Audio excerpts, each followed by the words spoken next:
Hi, and welcome to Robert's DIY Western United States Helper Tour.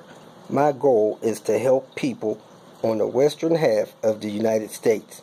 If you're in the Mountain Time Zone or the Pacific Time Zone, contact me to see if I can help you with your DIY needs. Kicking off the day, starting back on this Silverado.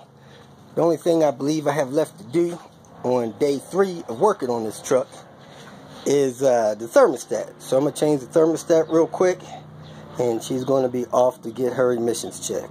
Alright, first thing I did was loosen the hose here, pull it apart, and dump the coolant into that container there.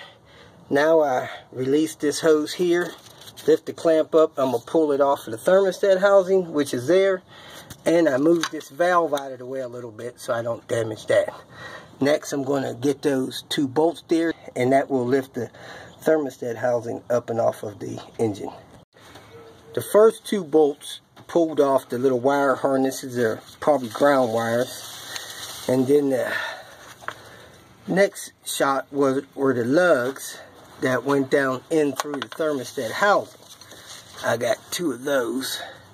You see where the other one fell down here. They're 14 millimeters, all 4 rounds here. In the bracket was under that, those lugs. Now the thermostat housing will likely lift up off of here.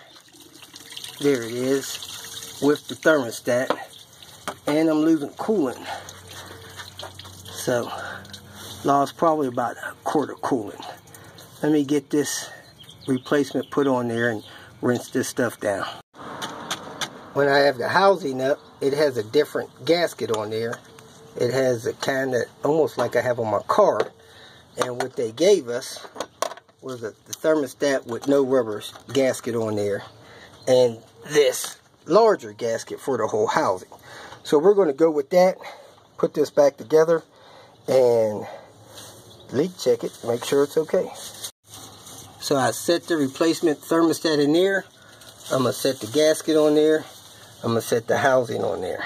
Alright, now I have those bolts down. If you're going to torque them, I would torque them. They seem really tight, so I'd say 25 Newton meters or 20 foot-pounds. Because of the thickness of the gasket, I did not put the bracket at the bottom. So I wanted to get some bolts down into the engine head. I did that. I tightened those down. Now I'm putting the brackets on, and I'm putting the wires on them, then the nuts on them. So I am moving the location of this bracket because I wanted to make sure I had enough threads into the head.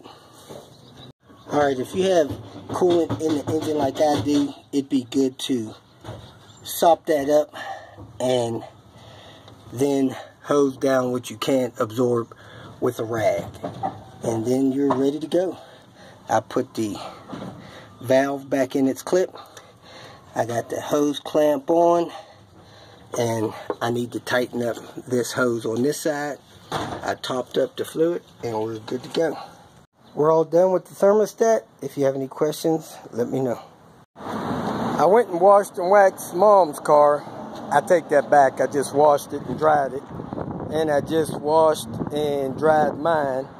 So I'm going to remove this 200,000 mile sticker, get ready to put the 300,000 mile sticker on there, and I'm going to remove my old tag and put that on there since I have a new registration. Well, I had the first applied and probably the first removed.